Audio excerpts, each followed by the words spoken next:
Bonjour à tous, bonjour frères et sœurs. Donc, me revoici sur une nouvelle vidéo, donc plutôt un message audio parce que le but n'est pas de se montrer.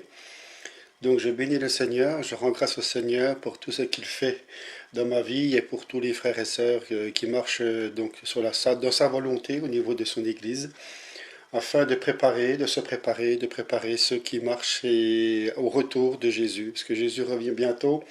Il vient chercher son Église, il vient pas chercher Pierre, Paul, Jacques, ni un tel, c'est une Église. Et nous devons marcher, être à la stature parfaite du critère que le Seigneur a mis pour faire partie de son Église. Voilà, il n'y a pas d'autre mot. Donc il faut bien comprendre que celui qui veut marcher avec Dieu doit apprendre à marcher seul. Donc moi j'ai compris ça, c'est mon cas. Et nous allons décortiquer un petit peu tout ça, en sachant que nous allons nous appuyer aussi sur Luc 8 à partir du verset 16, que je lirai un peu plus tard. Donc celui qui veut marcher avec Dieu doit apprendre à marcher seul.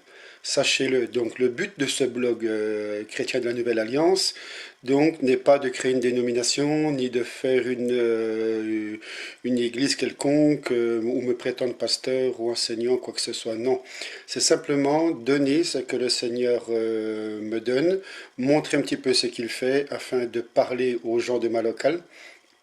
Donc c'est juste pour labourer un petit peu le terrain, préparer le terrain, mais c'est vrai que c'est sur le terrain font que nous sommes chrétiens, disciples du Christ et qui marchons avec lui par le Saint-Esprit. Voilà, donc c'est ça mon témoignage aujourd'hui pour cette vidéo. Donc il faut savoir que pour marcher seul avec Dieu, nous allons quand même prendre, bon j'ai pris des notes quand même pour vous expliquer un petit peu tout ça.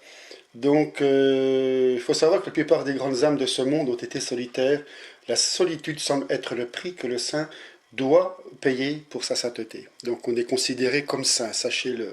Quand on s'est reconverti, qu'on marche avec le Seigneur, né de nouveau, baptême du Saint-Esprit, baptême d'eau, et on marche par la sanctification. Donc, nous sommes des saints. Donc, sachez qu'à l'aube du monde, ou plutôt à l'époque de ces étranges ténèbres qui sont venues sur la terre après l'aube de la création de l'homme, Enoch marchait avec Dieu, et il ne fut plus parce que le Dieu le prit. Bien que cela ne soit pas écrit aussi clairement dans la Bible, il est très probable qu'Enoch suivit un chemin complètement séparé de ceux ou celui de ses contemporains. Donc Noé aussi fut un autre solitaire qui, parmi tous les hommes antédiluviens, trouva grâce devant le Seigneur. Tout semble montrer qu'il vécut une vie solitaire au milieu même de son propre peuple. Abraham aussi bénéficiait de la compagnie de Sarah et de Lot. Il possédait aussi de très nombreux serviteurs et bergers, mais tous ceux qui lisent son histoire, ainsi que les commentaires qu'en firent les apôtres, ne peuvent aussitôt manquer de remarquer qu'il fut un homme dont l'âme était comme une étoile et qui demeurait à part. Pour autant que nous le sachions, Dieu lui a toujours parlé alors qu'il était loin de toute compagnie humaine. Face contre terre, il communiait avec son Dieu. Une dignité humaine innée lui interdisait d'adopter cette posture en présence des autres. Combien solennelle et douce fut cette scène nocturne, la nuit où il fit un sacrifice, où il vit des flammes de feu se déplacer au milieu des offrandes partagées. Là, seul au milieu de l'horreur de ces profondes ténèbres, il entendit la voix de Dieu et sut qu'il était un homme marqué par la faveur divine. Moïse aussi fut un homme à part. Alors qu'il était encore attaché à la cour de Pharaon, il entreprenait de longues marches solitaires. C'est au cours de l'une de ces marches, loin des foules, qu'il aperçut un Hébreu et un Égyptien se battre, et qu'il vint en secours de son compatriote. Cela entraîna sa fuite hors d'Égypte, et il demeura dans le désert, dans une réclusion presque totale. Là, alors qu'il gardait seul ses brebis, il vit le miracle du buisson ardent. Plus tard, au sommet du Sinaï, il s'est tapis solitaire, rempli d'une fascination respectueuse pour contempler la présence divine, partiellement manifestée au milieu des nuées et des flammes. Donc les prophètes des époques antérieures au christianisme furent très différents les uns des autres. Mais ils avaient en commun un signe distinctif, leur solitude forcée. Ils aimaient leur peuple et glorifiaient la religion de leur père, mais leur loyauté au Dieu d'Abraham, d'Isaac et de Jacob, ainsi que leur zèle pour la nation d'Israël, les ont éloignés des foules pour passer par de longues périodes d'abattement. Psaume 69, 8 nous dit « Je suis devenu un étranger pour mes frères, un inconnu pour les fils de ma mère. » C'est exclamé donc l'un d'eux qui s'exprimait sans le savoir pour tous les autres.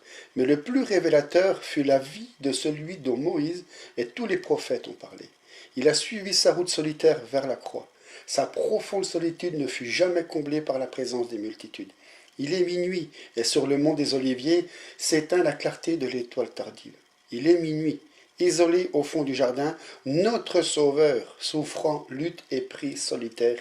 Il est minuit, loin de la présence de tous, notre Sauveur combat, angoissé, isolé. Ses disciples eux-mêmes et tous ceux qu'il aimait n'ont pas vu le chagrin et les pleurs de leur maître. Il est mort seul dans les ténèbres, caché à la vue des mortels. Personne n'était là quand il est sorti triomphant du tombeau, quoique beaucoup le virent par la suite et rendirent témoignage de ce qu'il avait vu. Certaines choses sont trop sacrées pour qu'aucun œil puisse les regarder, si ce n'est l'œil de Dieu. La curiosité, les clameurs, les efforts sincères mais maladroits de ceux qui veulent aider ne peuvent qu'obliger à se contenir l'âme qui s'attend à Dieu et gêner, sinon rendre impossible la communication du message secret révélé par Dieu au cœur plongé dans l'adoration. Nous réagissons parfois comme mus par un réflexe religieux et tous continuons à répéter les mêmes phrases et les mêmes mots. Même s'ils sont impuissants à exprimer nos sentiments réels et à traduire l'authenticité d'une expérience personnelle. Nous vivons en ce moment même à une époque semblable. Poussé par une certaine loyauté conventionnelle, quelqu'un, en entendant pour la première fois cette vérité inhabituelle, tombe sur un ton vif. « Oh, je ne suis jamais seul, Christ a dit, je ne te quitterai jamais, je ne t'abandonnerai jamais. » Et aussi, « Voici, je suis avec vous tous les jours. » Comment pourrais-je être seul puisque Jésus est avec moi? Donc je ne veux pas douter de la sincérité d'un tel chrétien, mais ce témoignage, donné comme une vérité toute faite, est trop beau pour être vrai. Il est évident que c'est ce que cette personne souhaite être vrai pour elle, mais ce n'est pas une vérité personnelle forgée par l'expérience. Ce joyeux refus de reconnaître la solitude prouve seulement qu'il s'agit de quelqu'un qui n'a jamais vraiment marché avec Dieu sans le secours et l'encouragement apportés par la société. Le sentiment de communion que l'on attribue souvent à tort à la présence de Christ peut facilement être produit par la présence de gens qui nous entourent de leur amitié. Je ne porte jamais ma croix à plusieurs, même quand je suis entouré d'une grande foule, ma croix m'est personnelle. Le simple fait de la porter est déjà de moi un être à part. La société s'est déjà tournée contre moi, contre nous, contre vous. Sinon, je n'aurais pas de croix à porter. Personne ne veut être l'ami de quelqu'un qui porte une croix. Ils l'abandonnèrent tous et s'enfuirent. Rappelez-vous de ce qui était dit dans la parole au sujet des apôtres par rapport à Jésus quand il s'est fait arrêter. Donc la douleur provoquée par la solitude provient de la constitution de ma nature. Dieu nous a fait les uns pour les autres. Le désir d'une compagnie humaine est entièrement naturel et normal. Donc ma solitude en tant que chrétien vient du fait que je marche avec Dieu dans un monde impie. Cette marche doit même me couper de la communion de beaucoup de bons chrétiens comme de la communion d'un monde non régénéré. En tant que saint solitaire, par l'instinct qu'a donné Dieu, aspire ardemment à la communion avec mes semblables, avec ceux qui peuvent comprendre mes désirs, mes aspirations et mon besoin vital de l'amour de Christ. Mais je suis obligé de marcher seul, car il y a si peu d'êtres, voire pas du tout, dans mon cercle d'amis proches qui partagent ces expériences intimes. Les aspirations insatisfaites des prophètes et leur désir d'être compris par leurs semblables les ont poussés à donner libre cours à leurs complaintes. Notre Seigneur aussi a connu les mêmes souffrances. Un homme qui a pénétré dans la présence divine par une véritable expérience intérieure ne rencontrera pas beaucoup de personnes qui le comprendront. Bien entendu, il ne manquera pas d'une certaine communion sociale quand il se mêlera à ses frères, dans les activités habituelles de l'Église ou autres. Mais il aura du mal à trouver une vraie communion fraternelle. Toutefois, il ne doit pas s'attendre à autre chose. Après tout, il est un étranger et un voyageur. Le voyage qu'il entreprit se fait avec son cœur et non avec ses pieds. Il marche avec Dieu dans le jardin de sa propre âme. Qui, sinon Dieu, peut y marcher avec lui? Il y a un esprit différent de celui des multitudes qui fréquentent les parvis de la maison du Seigneur. Il a vu ce dont les autres ont seulement entendu parler. Il marche au milieu d'eux un peu comme Zacharie marchait au milieu du peuple, en revenant de l'autel des parfums et que les gens disaient « il a eu une vision ». L'homme véritable spirituel est en réalité une bizarrerie. Il ne vit pas pour lui-même mais s'occupe des intérêts d'un autre ou des autres. Il cherche à persuader les gens de tout donner à son Seigneur et ne réclame rien pour lui-même. Il trouve son délice à ne pas être honoré, mais à voir son Sauveur glorifié aux yeux des hommes. Donc sa joie consiste aussi à voir son Seigneur exalté et lui-même négligé. Il rencontre peu de gens désirant parler de ce qui est le suprême objet de son intérêt.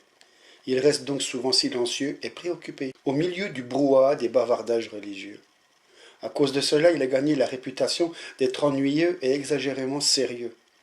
On l'évite donc, et le fossé se creuse entre lui et le reste de la société. Il cherche des amis dont les vêtements pourraient plutôt exhaler l'odeur de la myrrhe, de l'aloès et de l'acacia venant des palais d'ivoire. Mais il n'en trouve peu. S'il en trouve, comme la Marie d'autrefois, il garde ces choses dans son cœur. C'est cette solitude même qui me pousse dans la présence de Dieu. Psaume 27,10 nous dit « Car mon père et ma mère m'abandonnent, mais l'Éternel me recueillera. » Donc mon incapacité à trouver une amitié humaine me pousse à chercher en Dieu ce que je ne peux trouver nulle part ailleurs.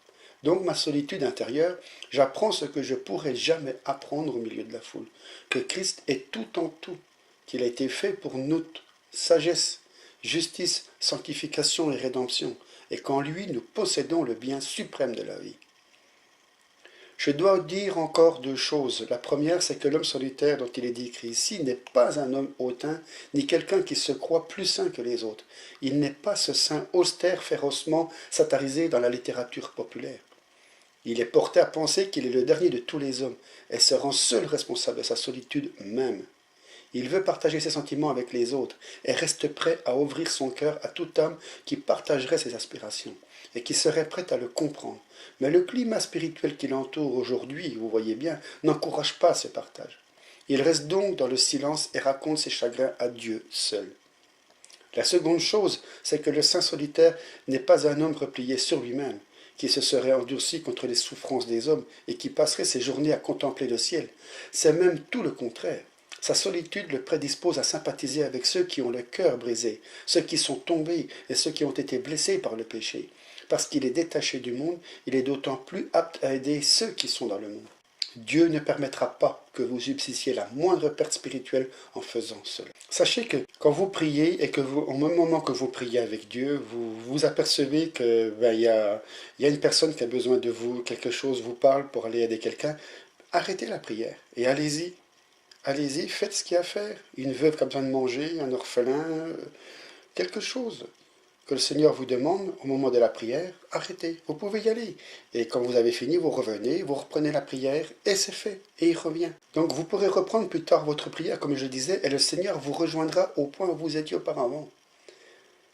Donc cet enseignement est typique des grands mystères et des maîtres de la vie intérieure, depuis Paul jusqu'à nos jours, sachez-le. Donc la faiblesse de tant de chrétiens modernes est due au fait qu'ils se sentent trop à l'aise dans ce monde. Dans leur effort pour s'ajuster paisiblement à une société non régénérée, ils ont perdu leur caractère de pèlerin. Ils sont devenus une partie essentielle de ce même ordre moral qu'ils avaient la mission de combattre, qu'ils avaient tous la mission de combattre. Le monde les reconnaît et les accepte pour ce qu'ils sont, et c'est la chose la plus triste qu'on puisse dire en ce qui les concerne. Ils ne sont pas solitaires, mais ils ne sont pas non plus saints. Donc, il faut savoir que c'est une vie solitaire. Donc, solitaire, c'est pas au fond d'un bois, c'est ce que j'essaie de faire comprendre. Donc, il faut savoir aussi qu'il faut s'appuyer aussi sur la responsabilité de ceux qui écoutent, donc de ce qu'on a à dire. Donc, il faut s'appuyer aussi, là, je reviens sur Luc 8, à partir du verset 16. Donc, je vais lire Luc 8, donc c'est la parabole du chandelier. Donc, personne, après avoir allumé la lampe, ne la couvre d'un vase, ni ne la met sous un lit, mais il la met sur un chandelier afin que ceux qui entrent voient la lumière. Car il n'est rien de secret qui ne doive être découvert, rien de caché qui ne doive être connu et qui ne vienne en évidence. Prenez donc garde à la manière dont vous écoutez, car on donnera à celui qui a, mais à celui qui n'a pas, on notera même ce qu'il croit avoir. Donc il faut savoir que dans cette marche seule, nous avons aussi une lumière, nous portons une lumière. Donc, pour expliquer un petit peu ça, donc le Seigneur continue d'insister sur l'importance de ce que les disciples feront de son enseignement à travers ce verset, ce chapitre. Donc il les compare à un homme qui allumait une lampe pour la placer non sur un vase ou sous un lit, mais sur un chandelier afin que tous voient la lumière. En communiquant à ses disciples les principes du royaume de Dieu, Jésus allumait une lampe.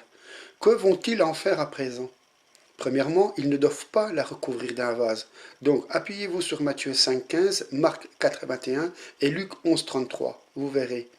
Donc là, bon, il parle d'un boisseau, il s'agissait d'une unité de mesure utilisée dans le commerce, hein, vous verrez.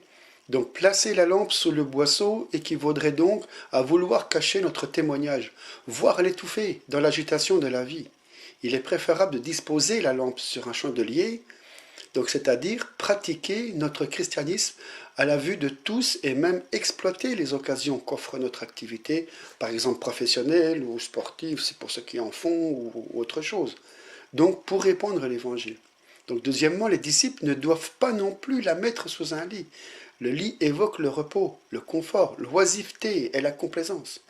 Reconnaissons combien ces choses peuvent empêcher la lumière de briller. Le disciple doit poser la lampe sur un support, en d'autres mots, il doit vivre et prêcher la vérité de manière à ce que cela soit visible pour tous. Mais sachez que pour avancer comme ça, nous marchons aussi toujours seuls avec le Seigneur. C'est lui qui nous guide. Donc au verset 17, donc ça semble indiquer que nous ne cachons, enfin si nous cachons notre drapeau, par exemple, on va comparer un drapeau, parce que nous sommes trop pris par nos occupations ou parce que nous sommes paresseux, nous négligeons, notre négligence sera donc démasquée. La vérité emprisonnée sera révélée et le fait de l'avoir cachée sera mis à jour. Prenez garde. Et le verset 18 qui nous dit, donc voilà pourquoi nous devons prendre garde à la manière dont nous écoutons. Si nous sommes fidèles dans la propagation de la vérité, Dieu nous en révélera d'autres et de plus profondes. Par contre, si nous ne faisons pas preuve de ce zèle évangélique, Dieu nous ôtera la vérité que nous croyons posséder. Ce qui ne sert pas se perd. Sachez-le. Donc, il faut comprendre qu'il y a une marche seule, mais il ne faut pas garder ce que le Seigneur nous donne. Et donc, à travers ce blog, je redonne ce que le Seigneur me donne, à travers sa parole, son enseignement, ses visions aussi, tout ça, et le parcours qu'il a fait. Mais c'est le but aussi de réveiller donc cette locale qui, je vois qu'il y en a quand même qui cherchent le Seigneur, mais qui ne comprennent pas que c'est pas à travers des religions, des systèmes d'hommes, des programmes que nous allons marcher avec le Seigneur. Au contraire, ça nous éloigne de Jésus, plus qu'on ne le croit. Donc voilà, je voulais faire ce petit message pour vous expliquer un petit peu ma position, ma marche dans ce blog. Donc je vais replacer cette vidéo donc en en-tête sur le blog, afin que ceux qui sont de la locale comprennent mon parcours. Donc sachez que je ne cherche pas à faire une dénomination, ni à devenir pasteur de quoi que ce soit, ni créer une assemblée, appartenir à quoi que ce soit. C'est juste faire comprendre aux frères et sœurs que nous devons tous marcher avec le Seigneur dans une relation personnelle. Donc nous rencontrons, nous adorons le Seigneur, nous louons le Seigneur et nous le laissons agir dans nos vies pour tout ce qui est mission. Donc voilà, je termine là-dessus. Donc je vous laisse continuer à visiter ce blog, à continuer donc sur cette page accueil. Donc sachez qu'il y a des autres pages au-dessus. Hein, vous voyez la page Sentinelle, la page d'émission. Voilà, donc je vous laisse suivre ceci. Comprenez que je ne cherche pas à me glorifier ni à quoi que ce soit, mais simplement montrer ce que le Seigneur fait dans ma vie, dans la vie des frères et sœurs qui côtoient aussi ce blog. Et donc voilà, je vous laisse là-dessus. Soyez tous bénis, soyez sanctifiés, bonne lecture et bon visionnage pour les vidéos.